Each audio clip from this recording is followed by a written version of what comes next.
problemáticas hemos visto, ¿no? ¿Qué hechos hay? Por un lado vemos la imagen a la izquierda de cómo se visten los agricultores de la agricultura industrial para poder utilizar, para poner pesticidas, plaguicidas, herbicidas, cuál traje utilizan. Y bueno, después nosotros consumimos eso, ¿no? Y si hablamos fuera del rango humano, pues afecta al medio ambiente, claro, ¿no? Al suelo, al agua, al aire, a las plantas, a los seres vivos que viven ahí, como los insectos, etcétera. Y por otro lado, vemos al lado derecho otro nivel, que es quién se está beneficiando con esta forma de producción industrial, ¿no? Cuando digo forma de producción industrial, me estoy refiriendo a esta producción convencional actual, en la que producimos nuestros alimentos, que involucra el uso de agroquímicos, agrotóxicos, también lo podemos llamar así, y que en la que están metidas las transnacionales, es decir, dado el Tratado de Libre Comercio, una sola persona, un solo empresario, es el encargado de la mayor cantidad de alimentos que se venden. Es decir, no es el encargado, sino su empresa distribuye la mayor cantidad de alimentos para todo el mundo, ¿no? Ahorita vamos a ver una gráfica de un ejemplo de cuáles marcas son las que están distribuidas por todo el mundo y que abarcan la mayoría de los productos alimenticios que encontramos en el supermercado, ¿no?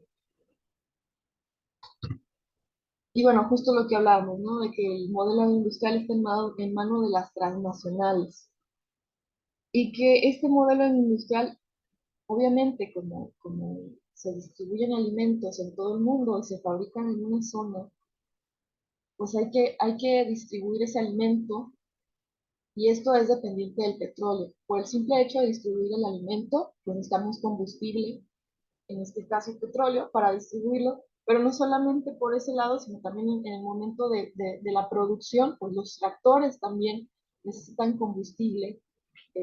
Y en el caso del procesamiento o incluso del almacenamiento, cuando almacenamos los alimentos, porque se cosechan días antes, en el caso, por ejemplo, de los tomates, hablando del mismo video, se cosechan inmaduros y muchas veces hay que refrigerarlos. ¿Quiénes de ustedes han entrado al Costco o al Sam's, al área donde están las frutas y verduras? Es un congelador y que entras y sales rapidísimo porque te congelas, ¿no?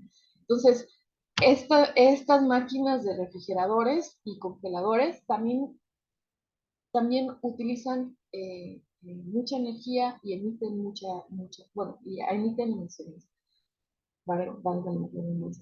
Entonces, es dependiente del petróleo y por lo mismo, como utiliza petróleo, pues emite mucho smog, emite muchas emisiones, CO2, etc.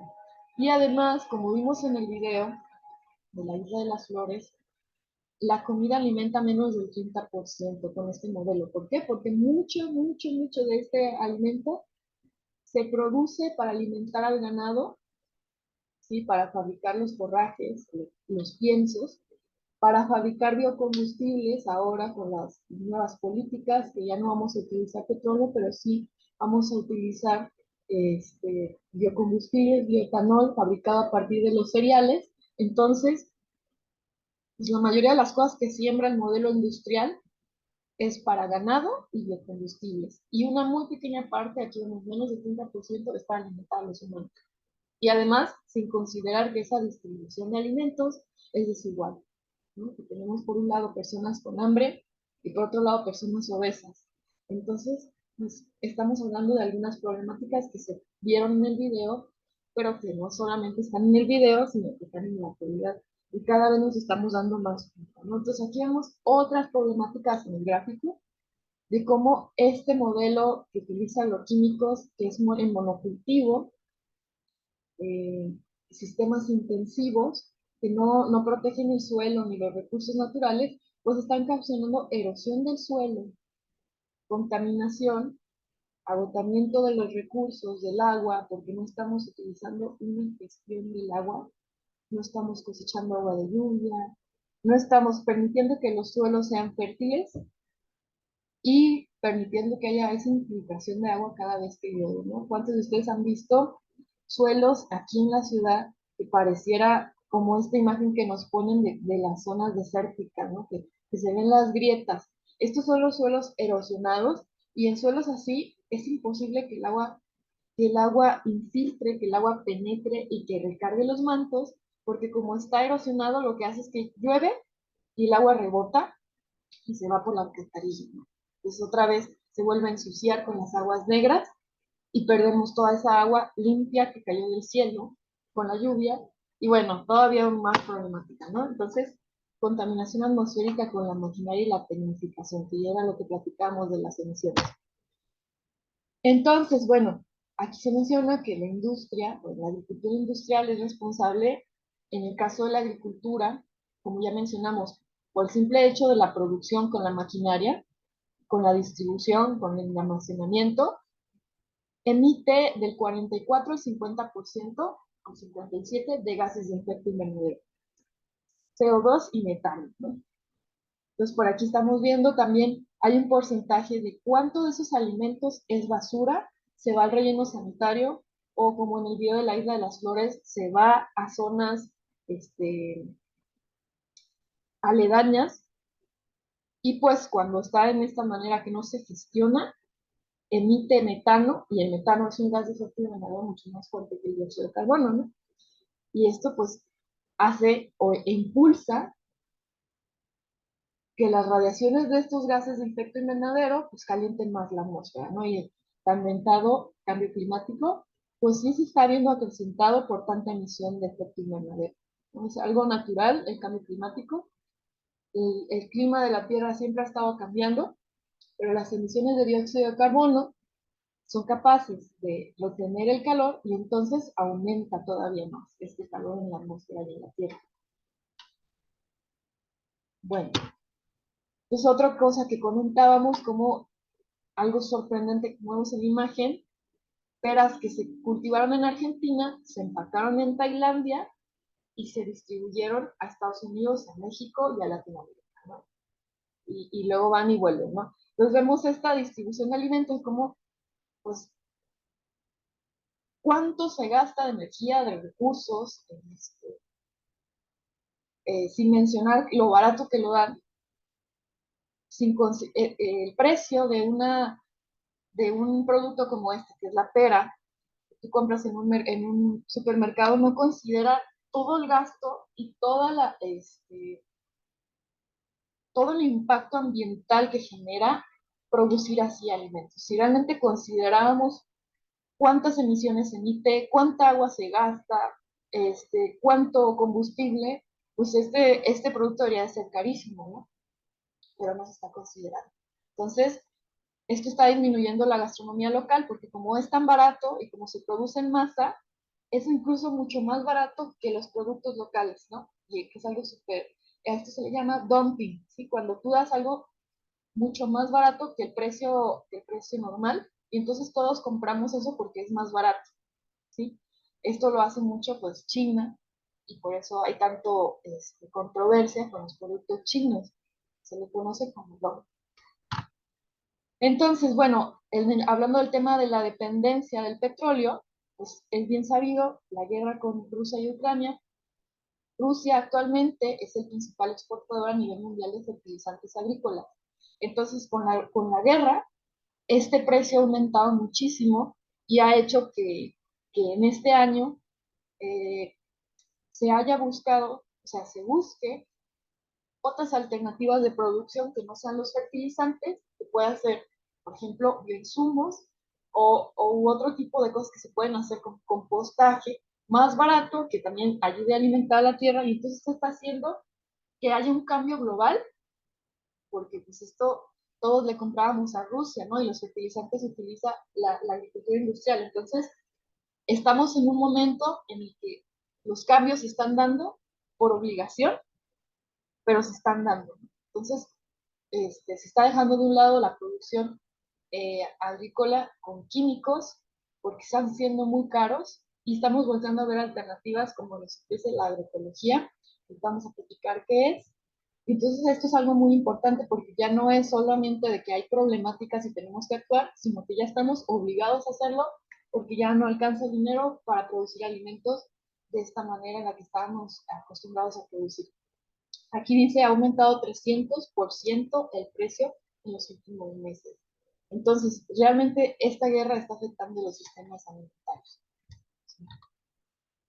Y bueno, vemos por otro lado lo que ya platicábamos, como muchos de las siembras que se tienen en la agricultura industrial son para ganado, pero también muchas para producir biocombustibles. Si vemos en esta imagen, como dice el niño madre, el coche está comiendo el pan. O esta imagen que dice, perdóname, voy a necesitar esto para arrancar mi coche.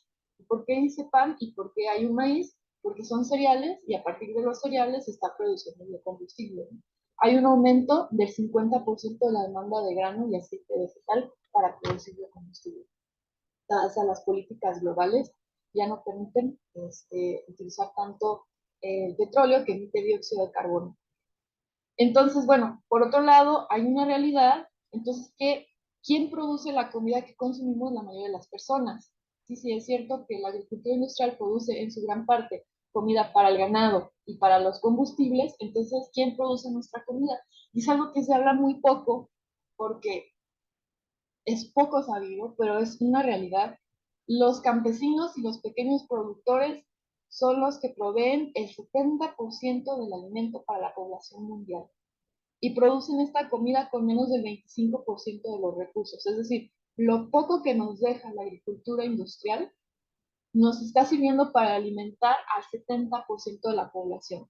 Entonces aquí no es problema de que la agricultura industrial dice a veces, pues se necesitan fertilizantes, se necesita tanta tierra para producir tanto alimento para tantas personas. Este hecho nos está demostrando que no se necesita mucho para producir alimento y lo triste que es que cada vez estamos teniendo menos tierra, menos derechos para los campesinos y son los que nos alimentan realmente, ¿no? Bueno, y aquí vemos algo que vimos también en el video de la Isla de las Flores, los canales para el acceso a alimentos, ¿no? Como veíamos en el video que antes era a través del trueque, tú producías huevo y yo producía tomate, pues intercambiábamos, ¿no? Eso era como el canal para el acceso a los alimentos. Después, con la generación del dinero, como vimos en el video, pues ahora intercambiábamos alimentos por dinero.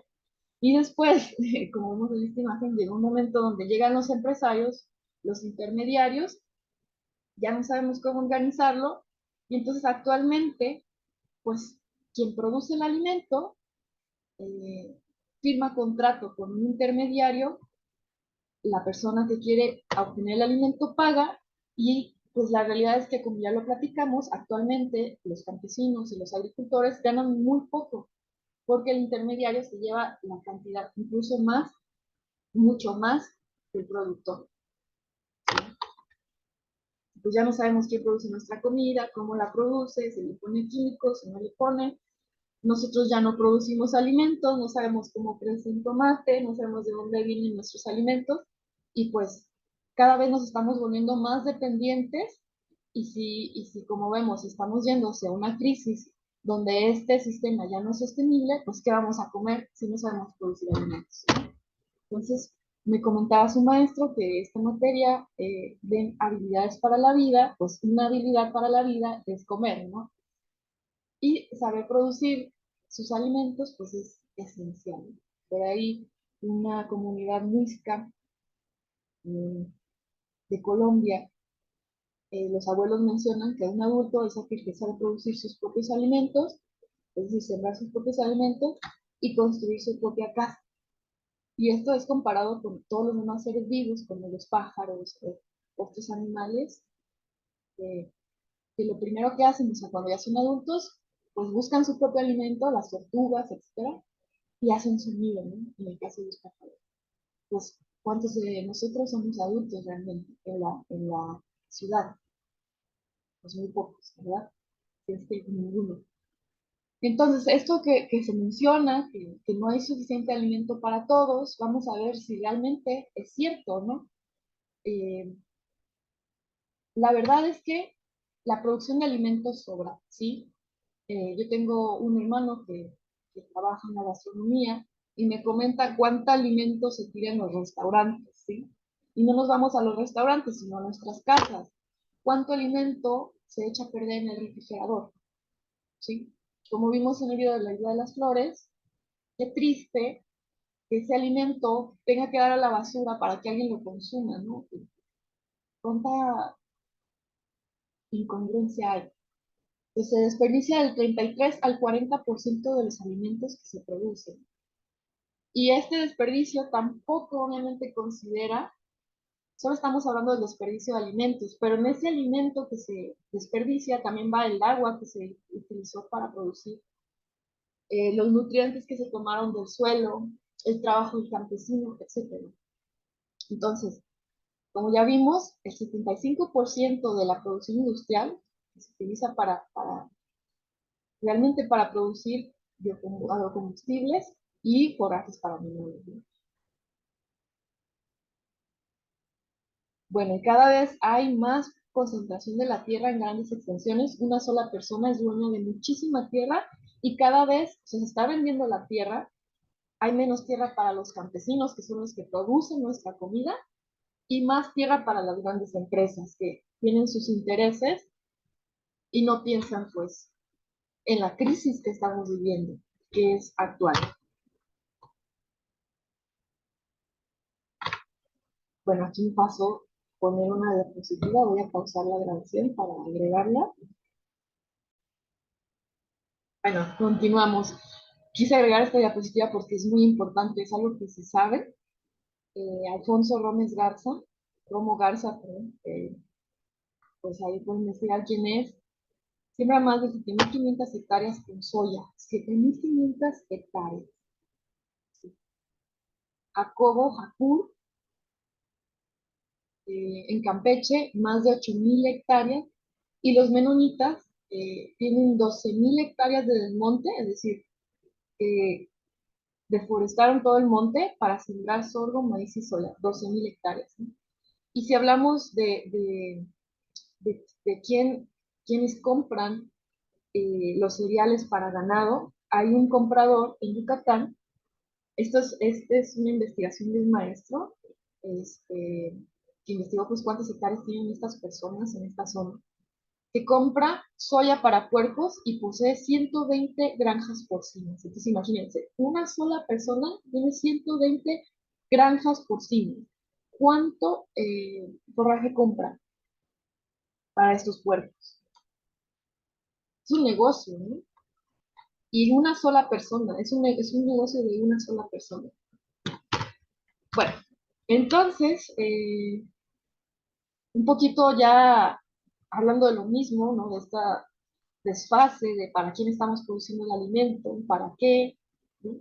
Aquí vemos un ejemplo de los números sacados de unos datos de la FAO, los pueden ver con detenimiento. Y yo lo que les quiero comentar es como dice aquí, que además de todo lo que se produce, tenemos más de 500 millones de toneladas de reservas de cereales. Estamos guardando, ¿no? Bueno, entonces como vemos como problemáticas a resumen, para ya pasar a las alternativas, a qué se está haciendo y qué se puede hacer, porque es lo importante, ¿no? Sí darnos cuenta, pero también no quedarnos en el, todo es un problema y vamos a morir, ¿no? Porque siempre hemos tenido problemáticas en la humanidad. Entonces vamos a seguir. ¿Sí? ¿Qué podemos hacer? Entonces, como ya les comentaba, una problemática muy individual, que es una gran problemática porque no estamos siendo sostenibles y no sabemos cómo producir la propia comida que nos alimenta, pues ya es un problema grande, ¿no? Producimos en cantidad y no en calidad. Si esto era algo que no había comentado, pues cuántos nutrientes tienen nuestros alimentos. Si se alimenta de fertilizantes por intravenosa, que no tiene del suelo, y que realmente, no sé si ustedes alguna vez han hecho la prueba, yo decidí estudiar agroecología cuando me di cuenta del sabor de los productos orgánicos comparados con los productos industriales, ¿no? Me fui 10 días a un campamento de restauración de ecosistemas en Vía Orgánica en San Miguel de Allende, 10 días comiendo orgánico, me cambiaron la vida, ¿no? Como, de verdad, este es el sabor de los alimentos. Y bueno, este, tenemos agricultura para ganadería y biocombustibles, producimos para exportar y no para quedarnos nuestros alimentos locales. Como sabemos, otra problemática que a lo mejor ustedes ya han escuchado es cómo exportamos lo de primera calidad a primer mundo y nosotros nos quedamos con lo peor, ¿no? De peor calidad y a veces ni siquiera nos quedamos con alimentos, sino que exportamos todo. Y bueno, la denigración al pequeño productor, a los mercados locales y a la sociedad en general, pues que no, o sea, los grandes empresarios no consideran la salud, no consideran a su pueblo, ¿no? El desperdicio y que el suelo cultivable para los campesinos y los agricultores que nos alimentan se está agotando.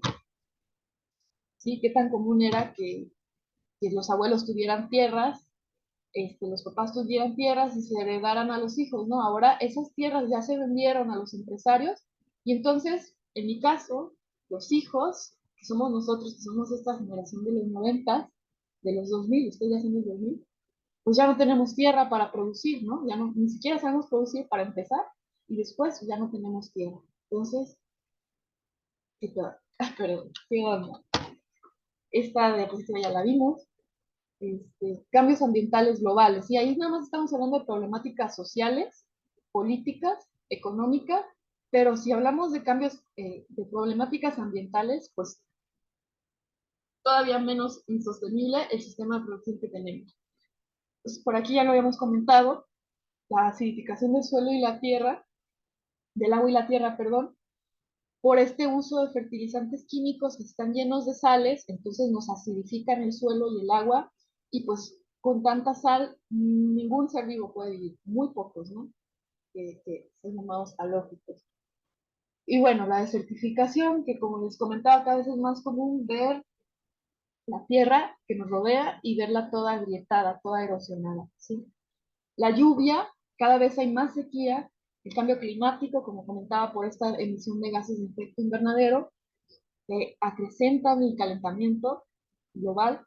Y pues algo muy, muy importante, y por eso está en mayúsculas, que nos estamos pasando por un lado toda esta pérdida de agrobiodiversidad. Con esto nos referimos a cuánta variedad hay de cultivos, ¿sí? Por ejemplo, el aguacate, ¿sí? Ustedes, nosotros, conocemos el aguacate Hass, que es el que compramos en el supermercado, que es un aguacate grande, que ni siquiera es nativo de México, sabiendo, ahorita vamos a ver una imagen, me parece, ay, justo ahí está, ¿no? Sabiendo que hay tanta diversidad de aguacates en México, estamos viendo incontables, incluso, no sé, por ejemplo, van a Michoacán, los que se pueden comer con todo y cáscara, etcétera, ¿no? ¿Por qué estamos solamente produciendo una sola variedad cuando hay tanta diversidad? Cada variedad ofrece nutrientes distintos y estamos olvidando, cuando no se produce, por ahí comenta un maestro mío, que el mejor banco de semillas está en la tierra. Esto quiere decir que sembrando, sembrando, sembrando, sembrando, mantenemos un cultivo, una semilla, ¿no? Si lo guardamos en bancos, y eso sería lo óptimo, ¿no? Guardarlo. A veces ni siquiera se guarda la semilla. Esta semilla se va degradando y a veces ya no se vuelve viable y perdemos esa variedad, ¿no? Entonces es algo súper importante como la pérdida de diversidad, de cuántos cultivos tenemos. En México tenemos una gran diversidad, no solamente de flora y fauna, sino también, o perdón, no solamente de fauna, sino también de flora, de cultivos, este, de lenguas, o sea, de cultura, pues no hay que perderlo, porque eso es lo que nos hace resilientes, ¿no? La diversidad. Los genes de allá, los genes de acá, nos dan soporte para tener cambios y estarnos adaptando, ¿no? Si todos somos iguales y llega una plaga, pues nos mata a todos, ¿no? Hablando de cultivos, hablando de humanos, en el caso de coronavirus, ¿sí? Entonces, esto es algo súper importante que casi no se habla, que hay que tener más importancia, hay que darle más importancia. Bueno, aquí vemos cuáles son las causas de esa degradación del suelo y este es un estudio del 2002. ¿Sí? Entonces, ¿cómo va a estar? Si se ha seguido haciendo estas actividades, ¿cómo va a estar el mapa actualmente? Y vemos cómo en Aguascalientes, donde estamos Aguascalientes en el mapa, la principal causa de degradación del suelo es la actividad agrícola. Y por acá vemos un mapa pues más general, con imágenes, y vemos cómo en el norte, es algo muy, muy, muy sabido, hay mucha más erosión y degradación del suelo que en el sur. ¿Sí? ¿Por qué? Aquí hay varias causas, ¿no? Para empezar, en el norte siempre ha sido más seco, ¿sí? Se le llama Aridoamérica. Pero también en el sur hay más comunidades indígenas, ¿sí? Que siguen produciendo alimentos. Afortunadamente, de ahí viene el impulso del sur para seguir cambiando, porque las personas, hay comunidades indígenas, hay campesinos que no han perdido la forma de producir alimentos orgánica, sin químicos. eh, Allá llueve más también y entonces está menos degradado el suelo. ¿Sí? Y eso, gracias a ellos, nosotros que estamos en Centroamérica, o perdón, Centroamérica, en, ¿cómo se llama la zona? Bueno, que estamos en el centro casi del país y el norte, pues estamos aprendiendo del sur todo este conocimiento que hemos perdido. Entonces vemos ya, para resumen ya, pues si nos pasó alguna consecuencia de este modelo actual de la alimentación, pues aquí estamos viviendo en consecuencias económicas. Vimos ya cada vez, eso no lo habíamos comentado, pues perdemos puestos de trabajo. ¿Por qué? Porque ahora una máquina hace todo, un empresario se encarga de todo, y entonces ya el campesino deja de dedicarse a la agricultura, y entonces ahora a mí me ha tocado conocer taxistas que me comentan, yo antes era agricultor y ahora soy Uber o ahora soy taxi, ¿no? Se tuvieron que venir a la ciudad porque ya no les costeaba, por esto que les comentaba de los intermediarios, ya no ganaban lo suficiente para mantenerse, ¿no? El dumping, como mencionábamos, cuando se vende un producto mucho más barato que lo que está estipulado, ¿no? La dependencia de los insumos externos, y, o sea, ¿por qué vamos a traer fertilizantes de Rusia si nosotros mismos podemos fabricar compostaje, abono para la tierra, ¿no? Bueno, consecuencias ambientales ya les hablamos, y las sociales, eh, pues ya no hay relevo generacional en el campo, ¿sí? Si los mismos campesinos que ya están, pues ya son personas grandes, están abandonando el campo, pues con mayor razón sus nietos, y entonces, ¿qué va a pasar? ¿Quién va a producir nuestros alimentos, no? Que realmente es un problema. Bueno, ya que vemos una imagen de cómo les decía que en una sola marca, de cuántos alimentos se encarga, ¿no? Y cuántos de estos vemos en el supermercado. Si no es que todos estos productos son los que compramos, los que nos ofrecen los supermercados. Sí, vean un poquito por ahí las marcas. Ay, bueno, entonces, como ya habíamos platicado, uno de los cambios que ya están acelerando estos procesos de transición, que nos estamos dando cuenta que obligatoriamente tenemos que cambiar, en América Latina sobre todo, porque en América Latina se producen los alimentos, ¿sí? Es donde tenemos más diversidad, suelos más fértiles, el mejor clima. Entonces, los países del primer mundo, pues podríamos decir, explotan nuestras tierras para alimentarse, y pues somos quienes tenemos también más degradada nuestra tierra. Por eso el cambio está viniendo desde América Latina, ¿sí? La agroecología es un movimiento latinoamericano, ahorita lo vamos a ver.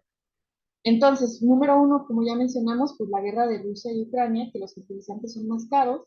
Número dos, el glifosato ya está prohibido en México, que es un herbicida que se utilizaba muchísimo.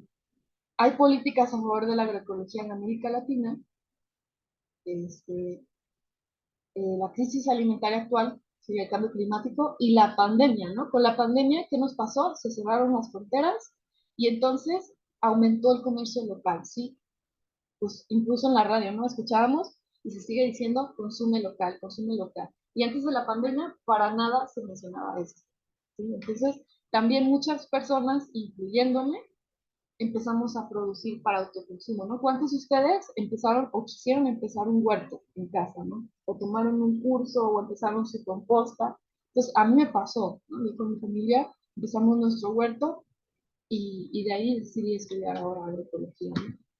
Pues la pandemia también aceleró y está acelerando estas transiciones.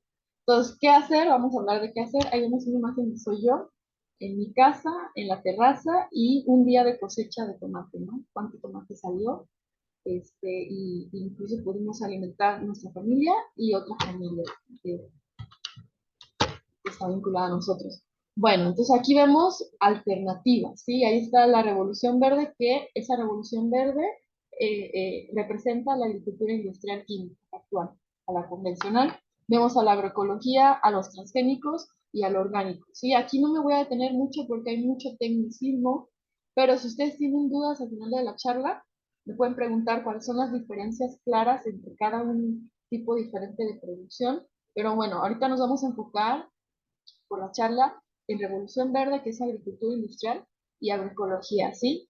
La agroecología y lo orgánico tienen muchas cosas en común, y lo transgénico y la revolución verde también pueden trabajar juntos, ¿sí? Entonces, podemos dividirlos en esas dos eh, líneas.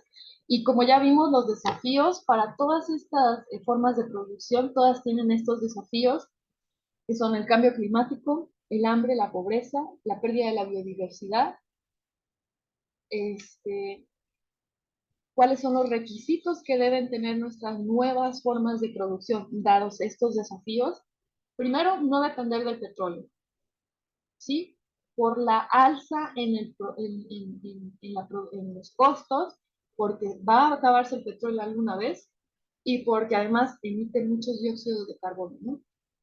Entonces, también hay que bajar la dependencia de insumos, que cada vez nuestro sistema sea más resiliente, un círculo donde mi planta con sus nutrientes que produce la reintegra al suelo y entonces se vuelve a nutrir el suelo, ¿no? Como todos estos ciclos que se pueden hacer. Que mi agricultura sea resiliente al cambio climático, es decir, que mi planta soporte la sequía, soporte el calor, soporte las heladas, que mi agricultura favorezca la biodiversidad, que sea de bajo impacto ambiental y que use de manera eficiente los recursos. Además, que produzca alimentos abundantes y yo le agregaría, ahí dice accesibles y yo le agregaría y de calidad. ¿Sí?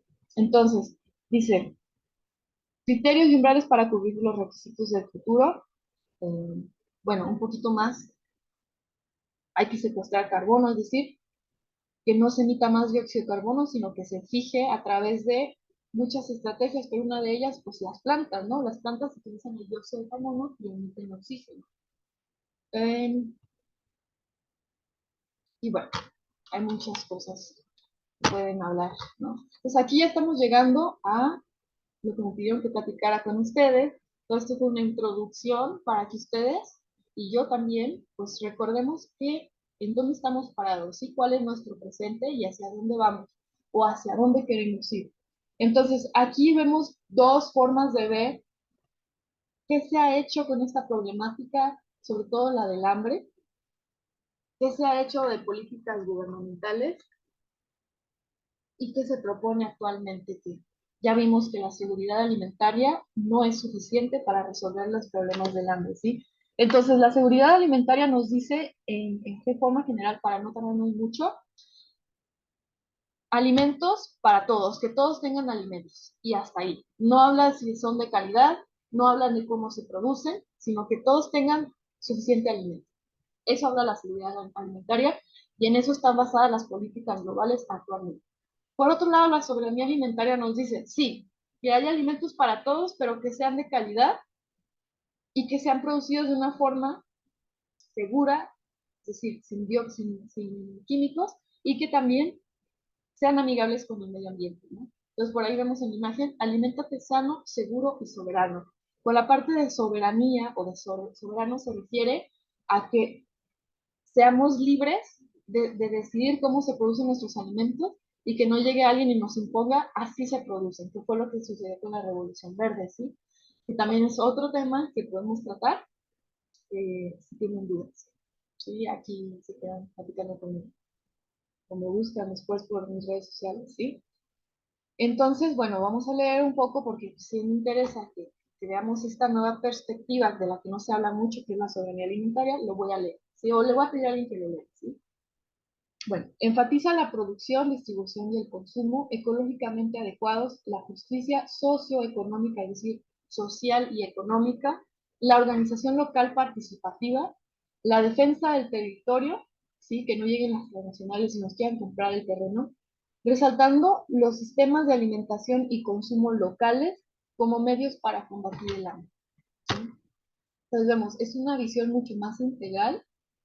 En realidad la seguridad alimentaria es solamente una partecita de lo que significa el derecho humano a la alimentación. Que la alimentación no es, los productos, es decir, se le llama hasta producto, ¿no? Al alimento.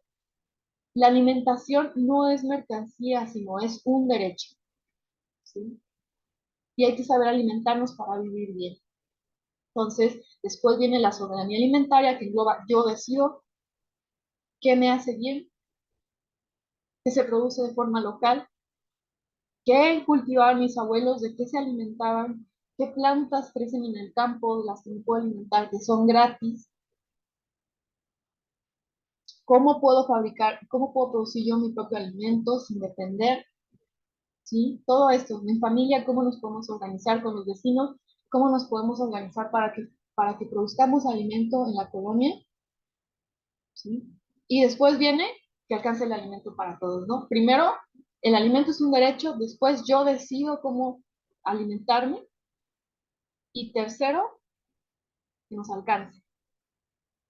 Las tres cosas son muy importantes, pero en realidad hay que tener una visión más integral porque solamente nos estábamos enfocando en que el alimento alcance para todos y con ese enfoque entonces estamos destruyendo todo lo demás, ¿no? Que es, en este caso, lo ambiental. Al decir, bueno, pues hay que producir masivo, pues estamos destruyendo el suelo y la tierra, ¿no?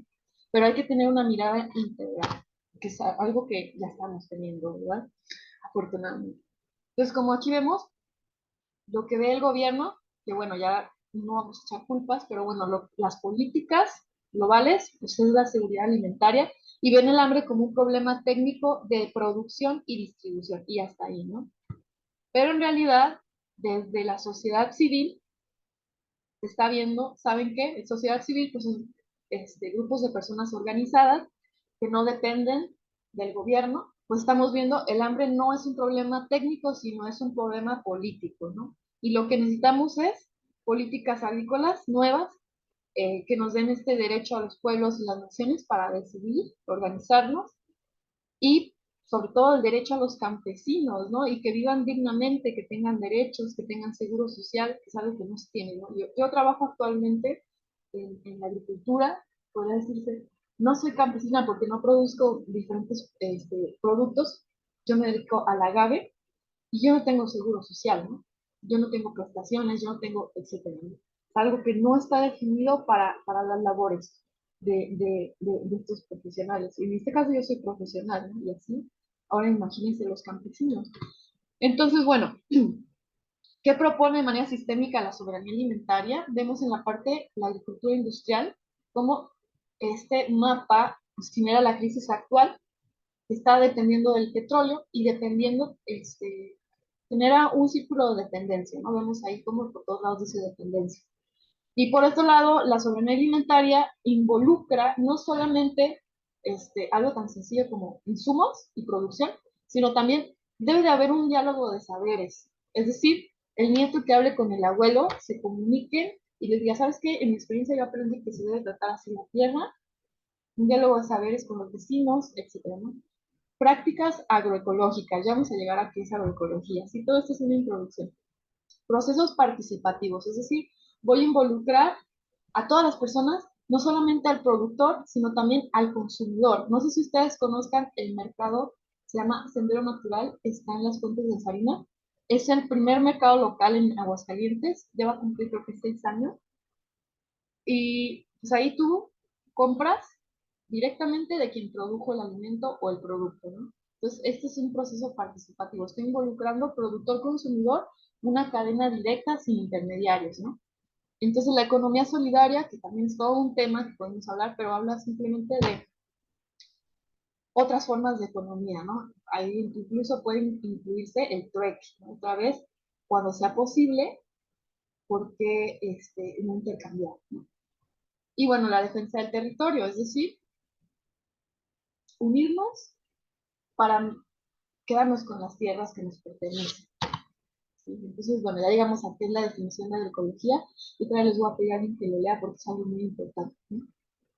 Ok, agroecología, ciencia que reúne los aportes de distintas disciplinas científicas, ecológicas y sociales, integrando y aplicando el conocimiento tradicional y prácticas culturales de los agricultores y agricultoras para diseñar y manejar agroecosistemas productivos, diversificados y resilientes, con el objetivo de alcanzar la soberanía alimentaria y la justicia social. Entonces, en esta definición vemos que para empezar es una ciencia que involucra muchas disciplinas sociales, científicas, ecológicas, ¿sí? Y que incluye en sí misma como meta la soberanía alimentaria y la justicia social.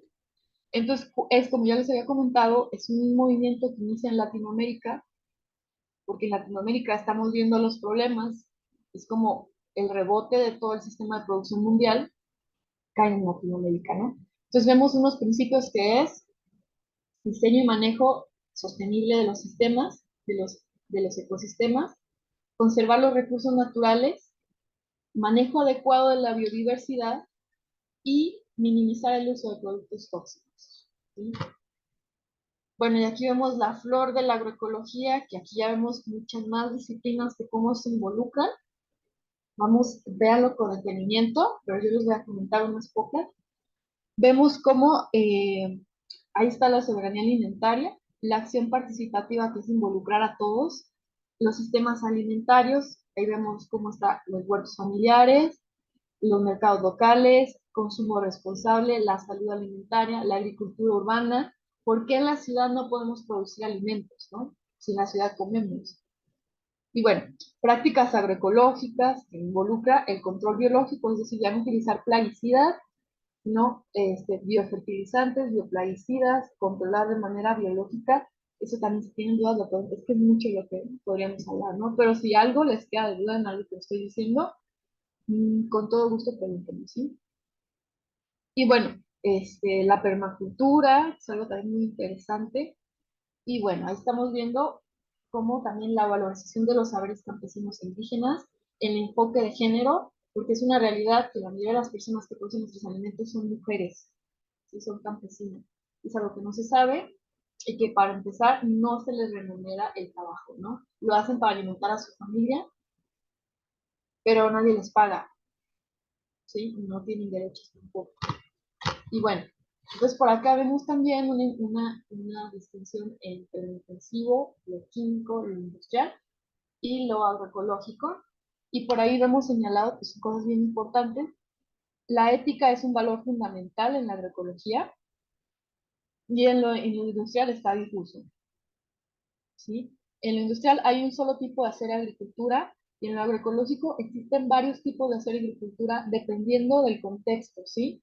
De la cultura, de lo que se tiene de manera local que funcione mejor. Y por acá vemos algunos ejemplos de esas formas de producción: agrosilvopastoril, regrarias, biodinámica, huertos, permacultura, son diferentes tipos, ¿no? Bueno, lo local es muy importante en la agroecología y en lo industrial es poco importante. Bueno, y ahí vemos muchas diferencias, ¿sí?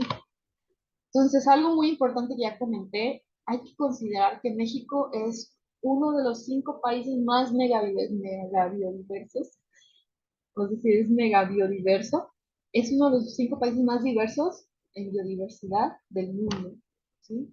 Entonces, ¿por qué no estamos aprovechando toda esta biodiversidad? ¿Por qué estamos adoptando sistemas de producción de países que no tienen biodiversidad como Estados Unidos, ¿no?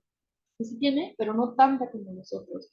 Nosotros no necesitamos esos sistemas de producción porque aquí con tanta biodiversidad que tenemos podemos equilibrar nuestros ecosistemas como habían sido antes, como ese caso de la milpa y de las chinampas, ¿sí? Cómo producían alimentos en Texcoco, en Ciudad de México, los aztecas, que era algo totalmente circular, no necesitaban fertilizantes y a la actualidad se sigue produciendo así.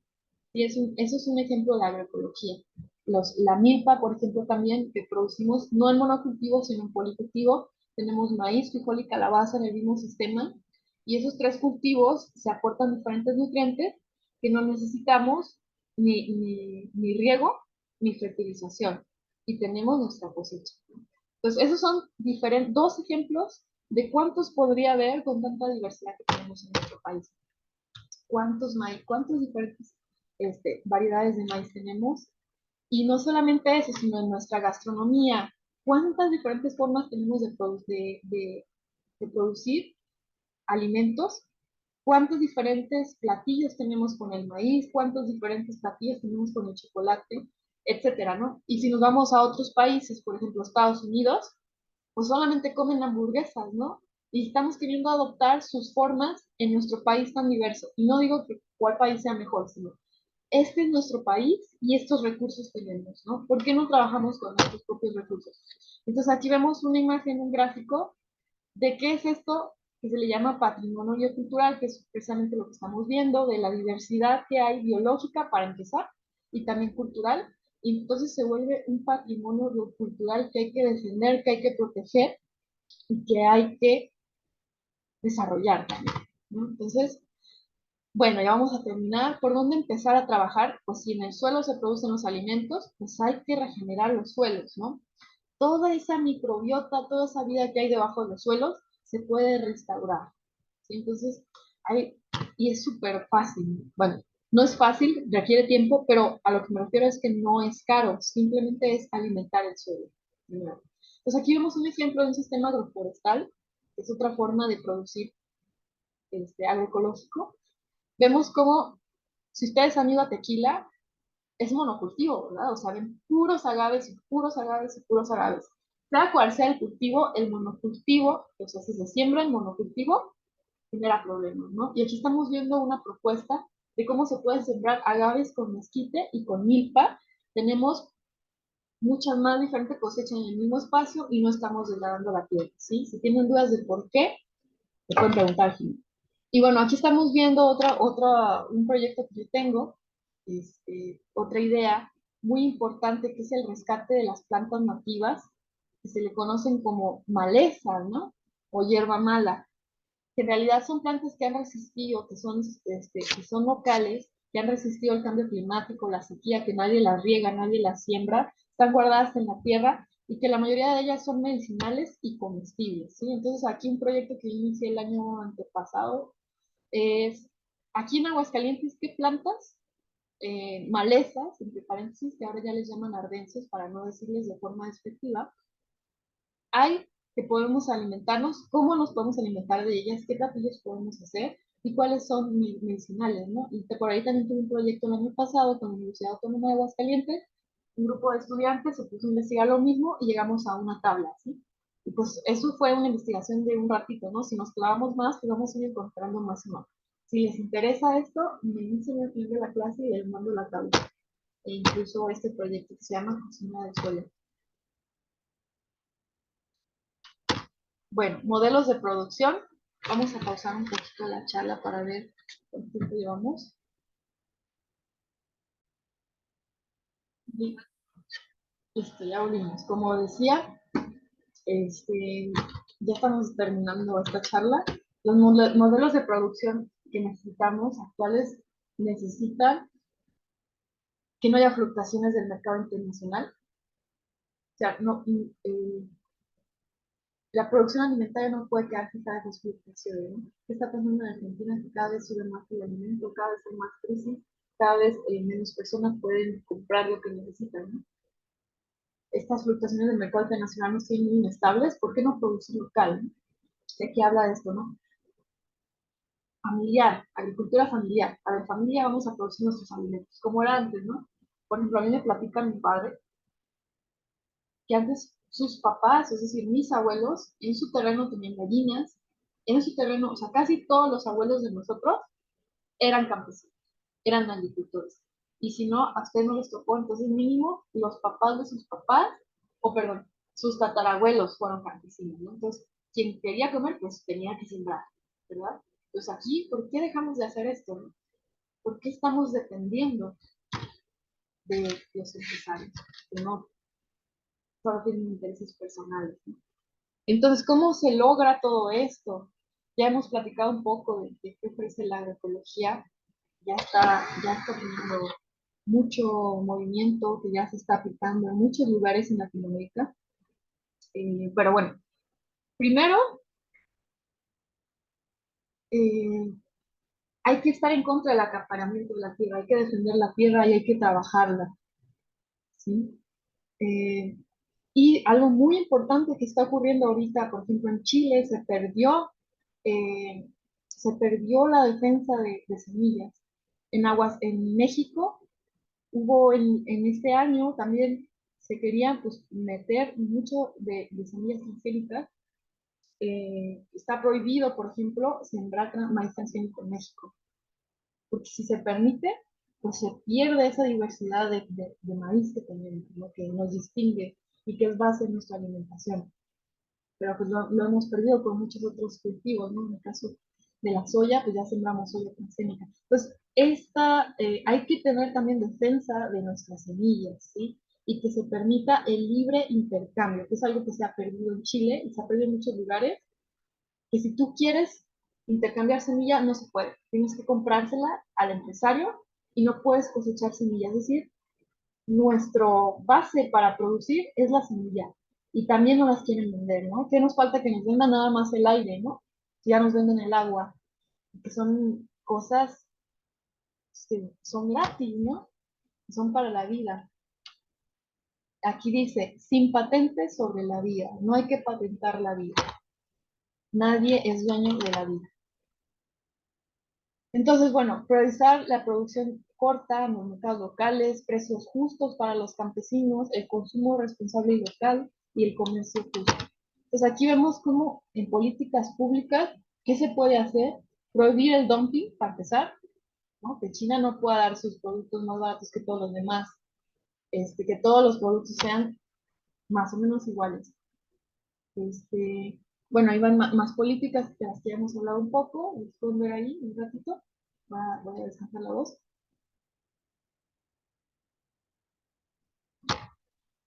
Algo muy importante que ya comentamos un poco, el papel de la mujer en la cadena alimentaria, ¿sí? La equidad de género en la producción también agrícola. ¿Qué podemos hacer nosotros? Bueno, primero como consumidores, elegir lo local, elegir lo agroecológico, lo que tiene comercio fuerte, ¿no? Que ya lo dicen hasta en la radio, consume local. Y como político, primero estamos informados, que es algo que ya está sucediendo a partir de ahora, y ya no nos podemos hacer sordos a lo que está sucediendo, ¿no? Apoyar las iniciativas legislativas hacia lo que promueven la soberanía alimentaria y participar en movimientos a favor de la soberanía alimentaria. ¿Cómo?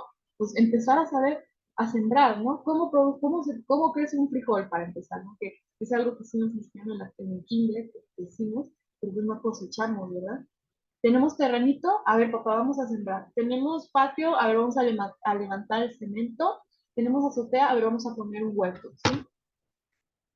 ¿Qué pueden hacer de lo que están estudiando y lo que van a estudiar, ¿no? Empiezan a preguntar, pues es algo básico comer, ¿no? Entonces, ¿qué puedo hacer para fomentar que mi carrera pueda aportar a esta lucha, a esta resistencia que se está generando? Y bueno, por último, videos recomendados.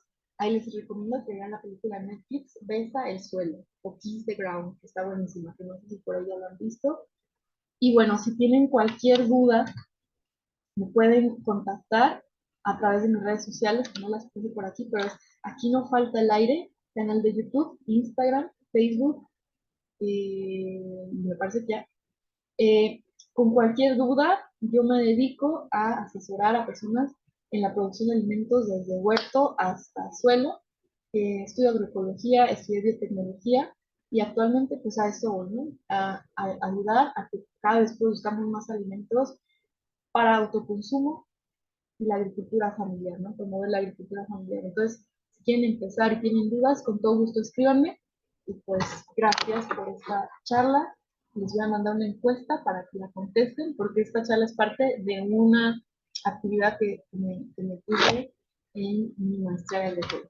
Gracias.